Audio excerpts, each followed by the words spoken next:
আমি যখন ফিরছি তখন দেখছি দূর থেকে আগুন জ্বলছে। কিছু ব্যক্তি তারা ওইভাবে বেরিয়ে যাচ্ছে। তারা সবাই চেনা, তাদেরকে আমি সবাইকে চিনি এবং তারা শাসক ঘনিষ্ঠ। আমি এমন একজন ব্যক্তি যার বাবা মাকে সৎকার করার জন্য হাইকোর্টে মামলা করতে হয়েছে। আমি সেখানে থাকতে পারছি না, কিন্তু যারা এই ঘটনা গড়িয়েছে তারা কিন্তু বেহালতবিয়া ওখানে বেহালতবিয়াতে আছে, বুক ফুলিয়ে ঘুরে বেড়াচ্ছে। 2018-এ রাজ্যে পঞ্চায়েত নির্বাচনের ঠিক মুখে দক্ষিণ চব্বিশ পরগনার কাকদ্বীপে নিজের বাড়িতেই আগুনে পড়ে মৃত্যু হয়েছিল সিপিআইএম কর্মী দম্পতি দেবব্রত দাস আর উষারানী দাসের। এই মৃত্যুর পেছনে কি রহস্য আছে এখনো পর্যন্ত তদন্তে তা বেরিয়ে আসেনি। অভিযোগ তাদের পুড়িয়ে মারা হয়, যদিও পুলিশের দাবি শর্ট সার্কিট থেকে আগুন লাগে। দাস দম্পতির ছেলে দীপঙ্কর এখন আইনি পেশায়, তিনি আজকে আমাদের সঙ্গে রয়েছেন। আর এই মামলা এখন কলকাতা হাইকোর্টের নির্দেশেই বিশেষ তদন্তকারী দল সিট ঘটনার তদন্ত করছে। কি অবস্থায় রয়েছে এই তদন্ত, মামলায় বা কোন পর্যায়ে, দীপঙ্করের কাছ থেকে এবং মামলার আইনজীবী সব্যসাচী চট্টোপাধ্যায়ের কাছ থেকে বুঝে নেবার চেষ্টা করব। দীপঙ্কর, আইনকে পেশা হিসেবে নেবার সিদ্ধান্ত কি এই ঘটনাকে কেন্দ্র করে নাকি তার আগে থেকে? এই ঘটনার পরে তো ডেফিনেটলি এটা আরো জেদ হিসাবে চেপে গেছে, কিন্তু এর আগেও আমার একটা ইচ্ছে ছিল, কিন্তু কখনো সেটা বাস্তবে রূপান্তরিত হয়নি। তখন কি তোমার পড়াশোনার শেষ হয়ে গেছে? পড়াশোনা বলতে আমি তখন গ্রাজুয়েশন কমপ্লিট করেছি, ওই বছরই এক্সাম শেষ হয়েছে। ঠিক তার কিছুদিন পরে আমি ওই বাবা মাকে সাহায্য করার জন্য আমি একটু ক্যাটারিং এ কাজ করতাম। আমার নিজের পড়াশোনার কাজ চালানোর জন্য আমি ক্যাটারিং এ কাজ করতাম। সেই চলাকালীন ওই ক্যাটারিং এ কাজ করছিলাম। ঠিক 3 দিন পর কাজ করেছি। ঠিক 4 দিনের মাথায় যেদিনকার আমরা কাজ করতে গেছিলাম আমার বাড়ি যেখানে কাকদ্বীপ, সেখানে ঠিক কাজ করে যখন বাড়ি ফিরছি 13ই মে রাতে, রবিবার, 2018 সালে পঞ্চায়েত ইলেকশনের ঠিক আগের দিক। আমি শুনেছিলাম যে তুমি যখন ফিরছো কাজ থেকে তখন তুমি দেখতে পেয়েছো তোমার বাড়িতে আগুন জ্বলছে দাউ দাউ করে। হ্যাঁ, আমি সেদিনকার কাজ থেকে ফিরছিলাম প্রায় 12টা 12:30 নাগাদ। আমি যখন ফিরছি তখন দেখছি দূর থেকে আগুন জ্বলছে। তো আমি যখন ঢুকছি তখন কিছু ব্যক্তি তারা ওইভাবে বেরিয়ে যাচ্ছে। তুমি দেখলে কারা? আমি দেখলাম। আচ্ছা, কারা কারা বেরিয়ে যাচ্ছে। এবং তারা সকলেই স্থানীয়? সকলেই স্থানীয়। সবাই চেনা? সবাই চেনা। এবং সবাই রাজ্যের শাসক দলের সঙ্গে যুক্ত? তারা সবাই চেনা, তাদেরকে আমি সবাইকে চিনি এবং তারা শাসক ঘনিষ্ঠ। আচ্ছা। এবং পরবর্তী ক্ষেত্রে আমি যখন নির্দিষ্ট কয়েকজন ব্যক্তির উপরে আমি যখন কাকদ্বীপ থানায় কমপ্লেন্টে জানাই, তার ঠিক পরের দিন 14ই মে, তখন কাকদ্বীপে ডিউটিরত অফিসার আমাকে বলেন যে আপনি কি অ্যালিগেশন করছেন? আমি বললাম স্যার আমার বাড়িতে আমার বাবা মারা গেছে, তার নির্দিষ্ট কয়েকজন ব্যক্তি যাদের বিরুদ্ধে আমি অ্যালিগেশন দিচ্ছি তাদের বিরুদ্ধে আমি একটা কমপ্লেন হিসাবে জমা করছি। তখন ওরা বলছে ঠিক আছে আপনি ওখানে বসুন। আমি ওখানে প্রায় 1 থেকে 1.5 ঘন্টা আমি বসছিলাম, প্রায় 2 ঘন্টা নাগাদ আমি বসছিলাম। তারপরে আমায় ডেকে বলে কি হয়েছে বলো। আমি বললাম স্যার এই ব্যক্তি প্রত্যক্ষ আমি দেখেছি কারা কারা এই ঘটনার সঙ্গে যুক্ত, তো তাদের বিরুদ্ধে একটা আমি কমপ্লেন দিতে চাই। তখন উনি বলছেন না এখন নেওয়া যাবে না, আপনি পরে আসুন, আমরা এখন ব্যস্ত আছি। তো তারপরে আমি অতক্ষণ বসে থাকার পরে আমি বাড়িতে চলে আসি। চলে আসার পরে প্রায় আমি এমন একজন ব্যক্তি যার বাবা মাকে সৎকার করার জন্য হাইকোর্টে মামলা করতে হয়েছে। আমার বাবা মা মারা গেছে 13ই মে 2018 সালে। আমি বডিটা হ্যান্ড ওভার পাই সাবসিকুয়েন্টলি 17ই মে। মানে কতদিন পর্যন্ত? এতদিন আমি কোনো সৎকারের কোনো ব্যবস্থা করতে পারিনি। কোথায় রাখা ছিল? সেই পুলিশের কাছে ছিল। মানে মর্গেই ছিল। আমাকে বলা হয়েছিল এবং পোস্টমর্টম করানো হয়েছিল। হ্যাঁ, আমরা সেখানে যখন ইনসিডেন্টটা ঘটে তার ঠিক তার পরবর্তী সময় মানে 14ই মে আমরা চেয়েছিলাম যে নির্দিষ্ট কয়েকজন ব্যক্তি যারা এই ঘটনার সঙ্গে যুক্ত তাদের নির্দিষ্ট একটা শাস্তির ব্যবস্থা করা এবং যারা ঘটিয়েছে এবং আমার বাবা মার দেহ যাতে পোস্টমর্টমটা অ্যাটলিস্ট ঠিকভাবে হয় সেই জন্য আমরা প্রেয়ার করেছিলাম যে আমাদের পোস্টমর্টমটা যেন কলকাতা পুলিশ মর্গ থেকে হয়। সেই অনুযায়ী ওনারা সেই ব্যবস্থা করেছিলেন। কলকাতা পুলিশ মর্গে যখন আমার বাবা মার বডিটা নিয়ে আসা হয় তখন আমিও ছিলাম। ওরা বলেছিল যে আপনারা বডিটা নিয়ে এসছেন, ঠিক তাড়াতাড়ি আমরা বডিটা হ্যান্ড ওভার করে দেবো বিকেলের দিকে। তো আমি সেই অনুযায়ী আমি ওখানে বসেছিলাম। ঠিক তার পরবর্তী সময় বিকেলের দিকে 4:30-5টা নাগাদ আমাকে ডেকে বলা হয় যে আপনার বাবা মার বডি এখন দেওয়া যাবে না, কিছু প্রবলেম আছে, আপনারা পরে আসুন। কি প্রবলেম? ওই প্রবলেমটা তো আমরা বলছে না। তো সেই মুহূর্তে তার পরের দিন আমি যখন হাইকোর্টে, মহামান্য হাইকোর্টে আমি যখন অ্যাপ্রোচ করলাম যে আমার বাবা মার দেহ এমন ভাবে আটকে রাখা হয়েছে, আমি যা সৎকার করতে পারছি না, এবং আমি যখন প্রথমে আমি থানায় গেলাম তখন নির্দিষ্ট কয়েকজন ব্যক্তির বিরুদ্ধে, আমি যাদের অ্যালিগেশন করেছি তাদের বিরুদ্ধে যে নির্দিষ্টতম একটা নিকৃষ্টভাবে স্টেপ নেওয়া উচিত সেটা কোনোভাবে নেওয়া হয়নি। তো এই জন্য আমি হাইকোর্টে মামলা করি। তৎকালীন honourable justice Tapabrata Chakraborty immediately একটা অর্ডার দেন যে ইমিডিয়েটলি ছেলের হাতে দেহ তুলে দেওয়া হোক, হ্যান্ড ওভার করা হোক। ওই দিনই আমি কোর্টের মাধ্যমে আমার বাবা মার দেহ পাই এবং তার মাধ্যমে সৎকার করি। এবং প্রথম থেকে একটা ল্যাকুনা ছিল, এবং ঠিক সেই ঘটনা যখন ঘটে তখন স্টেটমেন্ট করে বলছে তৎকালীন বর্তমান যিনি মুখ্যমন্ত্রী বা তার সাঙ্গপাঙ্গ বা তৎকালীন যারা মন্ত্রী ছিলেন তারা স্টেট মানে প্রেস বিবৃতিতে বলছেন যে এটা শর্ট সার্কিটের ঘটনা। তৎকালীন পুলিশের অনেক উচ্চপদস্থ ব্যক্তি তারাও মানে প্রিলিমিনারি ইনকোয়ারি ছাড়াই মানে তদন্তের আগেই বলে দিচ্ছেন যে এটা শর্ট সার্কিট, আগেই বলে দিচ্ছে যে এটা শর্ট সার্কিটের ঘটনা, শর্ট সার্কিটের মাধ্যমে হয়েছে। কিন্তু তুমি যখন দেখেছো, আমি যে প্রত্যক্ষভাবে আমি নিজস্ব চোখে যাদেরকে দেখেছি, আরেকটা কথা বলো, সেটা তো তুমি দেখেইছো। তাছাড়াও ওই সময়ে ওই গোটা এলাকা বিদ্যুৎবিহীন ছিল, এটা কতটা সত্যি? এটা সত্যি, মানে এটা প্রমাণ আছে। তৎকালীন সেই সময় বিদ্যুৎ ছিলই না প্রত্যেকটা গ্রামে। আপনি নিজস্বভাবে আরটিআই করে দেখতে পারেন সেই সময় ওই গ্রামের মধ্যে বিদ্যুৎ ছিল কিনা। কিন্তু তার পরবর্তী সময় যখন এই ঘটনা ঘটে গেছে, আমার যে কমপ্লেন, সেই কমপ্লেনের ওপরে সুন্দরবন এসপি লিখে দিচ্ছেন যে আগে যদি কোনো ইনভেস্টিগেশন করবে, যদি ফাউল প্লের দিকে ইঙ্গিত করে তবে তুমি এফআইআরটা গ্রহণ করবে। আচ্ছা, এটা কখনোই করা যেতে পারে না। ঘটনার ঠিক পরের দিন কি আপনার মনে আছে যে ইলেকশন, তখন প্রচুর সমস্যা হচ্ছে, হিংসা, ইলেকশনের প্রসেসের মধ্যে ইন্টারফেয়ার করছে, নানা সমস্যা। তখন দাঁড়িয়ে মুখ্যমন্ত্রীকে পাশে রেখে অনুজ শর্মা, তখন তিনি ছিলেন হচ্ছে কমিশনার ডিজি, তিনি বলেছিলেন যে এখানে এটা একটা শর্ট সার্কিটে মারা গেছে। তাহলে মনে হচ্ছে নবান্নে দাঁড়িয়ে। তারপর আমরা তদন্ত দেখলাম, পুলিশও সেই শর্ট সার্কিট থিওরির উপরে ইন্ডোর্স করবার জন্য তদন্ত করলেন। যেদিন পারলেন না, কারণ সাইন্টিফিক এভিডেন্স তার বিরুদ্ধে গেল, ঠিক তার পরের দিনই দেখা গেল একজন ব্যক্তিকে ভলেন্টিয়ার করানো হলো। তিনি গিয়ে বললেন কিছু কিছু লোকজন ঘটনাচক্রে, যারা অন্য একটি রাজনৈতিক দল যেটা এই উষা দাস দেবদাস করতেন, সিপিআইএম, তাদের কিছু কর্মীর নামে এই মামলাটিতে তাদেরকে যুক্ত করা হলো। যাদেরকে দীপঙ্কর দেখেছিলেন বা যাদের কথা শুনেছিলেন সেই সময়, যারা এই ঘটনার সাথে যুক্ত বলে দীপঙ্করের অভিযোগ, তাদেরকে কিন্তু কাউকে আমরা পুলিশকে তদন্তের আওতায় আনতে দেখলাম না। নির্দিষ্ট ভাবে বললে শাসক দলের সঙ্গে তারা যুক্ত, তৃণমূলের যারা লোকজন তাদেরকে ছেড়ে দেওয়া হবে। আমরা দেখলাম যে দেয়া হলো চার্জশিট। কিন্তু পোস্টমর্টেম রিপোর্টের কথা যদি আমরা উল্লেখ করি, পোস্টমর্টম রিপোর্টে তো আপনার এসেছিল যে ঘাড় ইনট্যাক্ট ছিল, কিন্তু ওই যে স্টেটমেন্ট দিয়েছিল, মানে যে ভলেন্টিয়ার করলো সায়েন্টিফিক এভিডেন্স কন্ট্রাডিক্ট করার পর, তার যে জুডিশিয়াল স্টেটমেন্ট যেটা দেওয়া হয়েছিল 164, সেই স্টেটমেন্টে তিনি গিয়ে বললেন আগে মানে ঘাড় ভেঙে দেওয়া হয়েছে, মারা হয়েছে, তারপর পুড়িয়ে দেওয়া হয়েছে। কিন্তু পোস্টমর্টম রিপোর্টে এটাও বলা ছিল যে ঘাড় ইনট্যাক্ট ছিল এবং আগুনে পুড়ে মৃত্যু হয়েছে।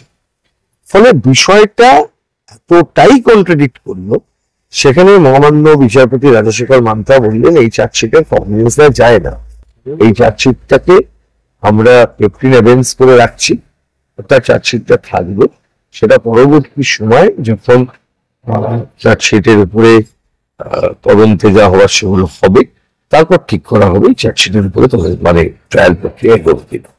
এটা একটা gross example of miscarriage of justice. আমি বলছি না যে XYZ কারা এর সঙ্গে যুক্ত, আমি চাই ফ্রেশ এবং ফেয়ার ইনভেস্টিগেশন, তার জন্য নিরপেক্ষ যথাযথ তদন্ত। আমি সেই জন্য আমি কোর্টের কাছে অ্যাপ্রোচ করেছিলাম। সেই অনুযায়ী ওরা কি করলো, যখন দেখলো যে এই তথ্য শর্ট সার্কিটের ঘটনা, এটা খাড়া করা যাচ্ছে না, তখন কি করলো যে একটা ব্যক্তিকে ধরলো ধরে বললো যে এই ব্যক্তি এই ঘটনা ঘটেছে, হতেও পারে তারা ঘটাতেই পারে, আমি কোনো XYZ ঘটাতেই পারে। আমি চাইছি নিরপেক্ষ তদন্ত। কিন্তু তার পরবর্তী ক্ষেত্রে যখন এত এই ঘটনা ঘটে, নির্দিষ্ট কয়েক ব্যক্তির বিরুদ্ধে আমি যাদের FIR করেছি তাদেরকে কোনোভাবেই তাদেরকে থানায় ডাকা হলো না, 49 নোটিশও করা হলো না, কিছুই করা হলো না, তাদেরকে কোনোভাবে থানায়ও ডাকা হয়নি, কোনোভাবে ইনভেস্টিগেশন আওতায় আনা হয়নি। ঠিক এর পরবর্তী সময় যখন 2023 সালে আমার ঠিক মামলাটা প্রায় 5 বছর পরে যখন হিয়ারিংটা হচ্ছে, যখন দময়ন্তী সেনের হাতে সিট গঠন দায়িত্বে যিনি দময়ন্তী সেনের নেতৃত্বে একটা সিট গঠন করতে বলা হলো, সেখানে দময়ন্তী সেন প্রধান থাকবে, চলছে থাকবে। এবং সেখানে আমি কোনো আপত্তি করিনি, কারণ আমি শুনেছি উনি খুব ভালো ইনভেস্টিগেশন করেন এবং আমার খুব আশা ছিল উনি করবেন এই ইনভেস্টিগেশনটা। আমাদের স্মৃতিতে এখনো পার্ক স্ট্রিট গণধর্ষণ মামলা রয়েছে, সেই জন্য আমার একটা ছিল, উনি হয়তো কিছু করলে উনি হয়তো একটু করতে পারে। তার পরবর্তী ক্ষেত্রে কি করে, স্টেট কি করছে, আর একটা অ্যাপিল ফাইল করে যে এই অর্ডারটা ঠিকমতো হয়নি, তার জন্য ওরা chief justice, honourable chief justice বেঞ্চে একটা অ্যাপিল ফাইল করে। তাহলে অ্যাট লিস্ট কি হচ্ছে যে সময়টা চলে যাচ্ছে এবং চিফ জাস্টিসের বেঞ্চ কিন্তু সেটা বহাল রাখলেন, সেই চিফ জাস্টিস বেঞ্চ কিছু বহাল রাখলেন। কিন্তু সেখানে যখন সিঙ্গেল বেঞ্চ একটা অর্ডার হয়, সেই ইনভেস্টিগেশনের উপর কোনো স্টে ছিল না। চিফ জাস্টিস বেঞ্চে যখন মামলা ঘটে তখন কিন্তু অর্ডারের উপর কোনো স্টে হয়নি, ইনভেস্টিগেশনের উপর কোনো স্টে ছিল না। তা সত্ত্বেও তদন্ত কিছু এগোয়নি। বর্তমান সময় কি হয়, যখন 2025 সালে এই অনারেবল চিফ জাস্টিসের বেঞ্চে এই মামলাটা ওঠে, তখন অনারেবল চিফ জাস্টিস সেখানে বলেন যে সিঙ্গেল বেঞ্চের রাইটার বহাল থাকবে। তাহলে অলরেডি এত সময় চলে গেছে, 2023 সালে ইনভেস্টিগেশনের দায়িত্ব দেওয়া হয়েছে, তারপরে কি ইনভেস্টিগেশন হয়েছে? কিছুই হয়নি। তারপরে তো দময়ন্তী সেন অব্যাহতি নিলেন অসুস্থতার কথা বলে, এবং বর্তমানে এর নেতৃত্ব দিচ্ছেন মুরলীধর শর্মা। এরপরে আমরা শুনেছি যে মুরলীধর শর্মা এবং তার টিম তারা গিয়েছিলেন কাকদ্বীপে তোমার বাড়িতে। এখন যে অবস্থায় বাড়িটা রয়েছে, ছবিতে যেটুকু আমরা দেখেছি, সেটা একেবারেই প্রায় ঝোপ জঙ্গলে ঢেকে গেছে, এবং সেখানে গিয়ে ওনারা ওনাদের মতো করে তদন্তের কাজ করেছেন। তোমার সঙ্গে কি তারা এই পর্যন্ত কথা বলেছেন? হ্যাঁ, ওনারা আমার সঙ্গে যোগাযোগ করেছে, এবং আমি যেমন আমার দিক থেকে যতটা করা সম্ভব, আমার দিক থেকে যতটা মানে আমি যতটা হেল্প করতে পারবো ততটা হেল্প করছি ওনাদের। যে আমার কাছে কিছু ডকুমেন্টস বা আমার কিছু স্মৃতি মনে থাকলে কিনা, বা আমি কি কি দেখেছি না দেখেছি সবকিছু ওনাদের কাছে শেয়ার করেছি, যে অ্যাটলিস্ট কি কি হয়েছে, কি কি আছে আমার কাছে, আমি কি চাইছি, তো সেই সবকিছু ওনাকে বলা হয়েছে। এবং পরবর্তীকালে আমার আশ্বাস আছে, কোর্টের উপর আশ্বাস আছে বলে আমি এত দূর এগিয়েছি, এবং আমি চাইছি ইনভেস্টিগেশন যাতে খুব নিরপেক্ষভাবে হয়। হ্যাঁ, কিন্তু কোর্টের একটা নির্দেশ আছে, মে মাসের যে এর পরবর্তী যে হিয়ারিং এর ডেট আছে, সেই দিন একটা স্ট্যাটাস রিপোর্ট জমা দিতে হবে তদন্তের কতটা অগ্রগতি হয়েছে। সুতরাং মুরলীধর শর্মার নেতৃত্বে সিট যে তদন্ত করছে, সেই তদন্তের কি হলো না হলো সেটা তো মে মাসের সেই শুনানির সময় জানতে পারবে। কিন্তু আমি তোমাকে একটু স্মরণ করিয়ে দেব, যদিও তুমি খুবই ছোট, তাহলেও 2001-এ ছোট আঙারিয়ার ঘটনা ঘটেছিল। সেই ঘটনাতে আগুনে পুড়েই মৃত্যু হয়। প্রথমে দাবি করা হয়েছিল 11 জনের মৃত্যু হয়েছে, কিন্তু তারপর জানা যায় যে 5 জনের দেহ পাওয়া গিয়েছিল। শেষ পর্যন্ত সেটার তদন্তের দায়িত্ব নেয় কিন্তু CBI, এবং সেখানেও এই অভিযোগ উঠেছিল যে তখন তো বামফ্রন্ট সরকারের সময় CID একেবারেই কোনো সহযোগিতা করেনি। CBI এর আইনজীবী যখন 8 জন বেকসুর খালাস হয়ে যায়, সেই মামলার সেই আদালতে দাঁড়িয়ে CBI এর আইনজীবী বলেছিলেন যে আমরা কিন্তু কোনো কোঅপারেশন পাইনি CID-র আধিকারিকদের কাছ থেকে। তারপরে আমি যদি চলে আসি, সেটা হচ্ছে ডাক্তার সুশীল পাল হত্যা মামলা বালিতে, সেটাও কিন্তু বামফ্রন্টের আমলে, এবং সেখানে একজন ডাকসাইটে তখনকার স্থানীয় CPIM নেতা এতে অভিযুক্ত ছিলেন। 2004-এর ঘটনা 2014-তে এসে কিন্তু দোষী সাব্যস্ত হন 12 জন, এবং তাদের মধ্যে যাবজ্জীবন কারাবাসও হয়, 7 বছরের কারাদণ্ড হয়। তারপরে অবশ্য জামিনও পেয়ে যান তাদের মধ্যে কয়েকজন, এবং সেই মামলাটা কিন্তু এখনো চলছে হাইকোর্টে। এরপরে আসে 2011-র তপন দত্ত খুনের মামলা, যেটাতে সব্যসাচী বাবু এই মামলা লড়ছেন। সেখানে দেখা যায় 2022-এ এসে CBI তদন্তের নির্দেশ হয়। এখনো পর্যন্ত সেই তদন্ত কিন্তু কোথায় দাঁড়িয়ে আছে, কতটা এগিয়েছে আমরা কিছু জানি না। এই অভিজ্ঞতাগুলো সামনে আছে আমাদের। আপনার কি মনে হয় যে যে ঘটনাগুলোর সঙ্গে প্রত্যক্ষভাবে রাজনীতির যোগ থাকে, সেই ঘটনাগুলোর তদন্ত এবং মামলার নিষ্পত্তি যথাযথভাবে হতে পারে আমাদের এখানে? দেখুন, হতে পারে। আমি আপনাকে একটা উদাহরণ দিচ্ছি, মানে এবং আমি উদাহরণটা দেওয়ার সময় একটু হার্শ হবো। সেটা হচ্ছে, আপনাদের মনে আছে একটি খুনের কথা বারবার বলা হয়, সেটা হচ্ছে সুশীল পাল হত্যা মামলা। বালিতে একটি একজন ডাক্তারবাবুর খুনের ঘটনা ঘটে। সেই সময়কার সিপিআইএম নেতাদের নাম উঠে আসে কয়েকজনের, এবং আমার মনে আছে সেই মামলায় কিন্তু কনভিকশন পর্যন্ত পৌঁছানো গেছিল।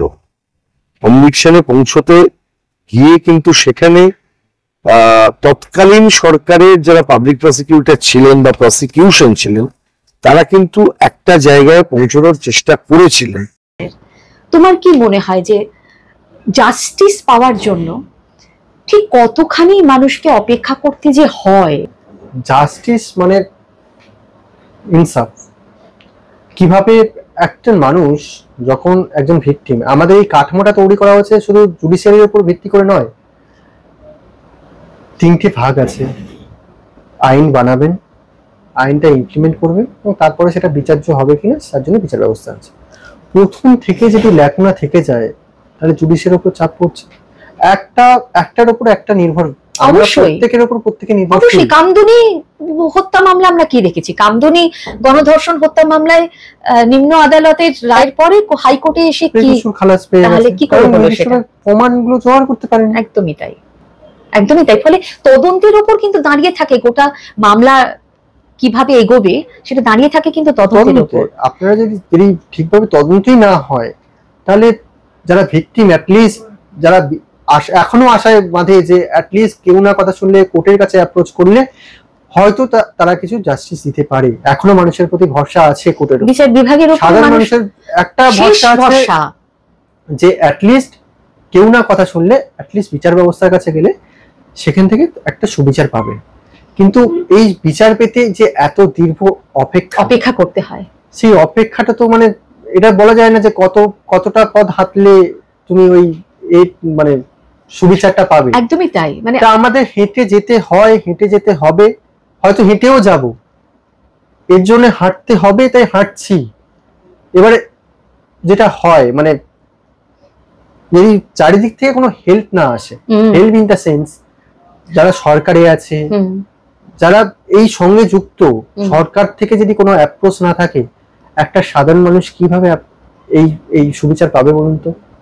প্রথম আপনি যদি শুরু করেন, আমার এই ঘটনা থেকে আমি বলছি, প্রত্যেকটা ঘটনা শুরু হচ্ছে, কোনো একটা ঘটনা ঘটলো, আমাদের সংবিধানটা বানানো হচ্ছে এমন ভাবে যে আপনার কোনো ঘটনা ঘটেছে, ঘটনা ঘটার পরে যে আপনি নির্দিষ্ট ফোরামে যান, যে থানায় যান, থানায় যদি কিছু ঘটে, আমার এই ঘটনা ঘটেছে, তখন যদি থানায় যদি সেই নির্দিষ্ট কয়েকজন ব্যক্তির উপরে যদি কোনো স্টেপ নিত, তাহলে কি আমার এই প্রসেসটা স্টার্ট হতো?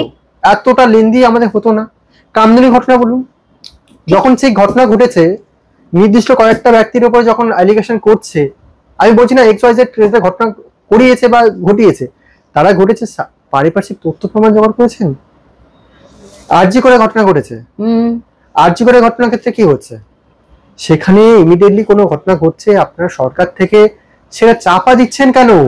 আমরা চাইবো যে যত তাড়াতাড়ি সম্ভব যেন এই তদন্তটা শেষ হয়, এবং যারা সত্যি সত্যি অপরাধী তাদের যেন কাঠগড়ায় তোলা যায়। ওটাই তো আমি চাইছি। অ্যাটলিস্ট আমি যদি কোর্টের কাছে এই অ্যাপ্রোচটা রেখেছি, অ্যাটলিস্ট যারা এই ঘটনার সাথে যুক্ত, তাদের অরিজিনাল দোষী যারা, তাদের জন্য শাস্তি পায়। এই জন্যে প্রায় 2018 থেকে আজকে 2025 এতটা বছর কেটে গেছে। বহাল তবিয়ায় যারা এই ঘটনার সাথে যুক্ত, তারা ঘুরে বেড়াচ্ছে, গ্রামে বসবাস করছে এখন। আর আমি যে ভিকটিম, তুমি সেখানে বসবাস করতে পারছি না। আমি পালিয়ে বেড়াচ্ছি, আমি কোনো একটা নির্দিষ্ট জায়গায় থাকছি, আমি সেখানে থাকতে পারছি না। কিন্তু যারা এই ঘটনা ঘটিয়েছে, তারা কিন্তু বহাল তবিয়াতে আছে, বুক ফুলিয়ে ঘুরে বেড়াচ্ছে। এটাই হচ্ছে বর্তমান রাজ্যের পরিস্থিতি। আমাদের ঠান্ডা মাথায় কাজ করতে হবে, আমাদেরকে বুঝতে হবে, আদালতকে অ্যাসিস্ট করতে হবে। আমি ভরসা রাখবো আদালতের, দেখবো আদালত সেটা কতটা করছে।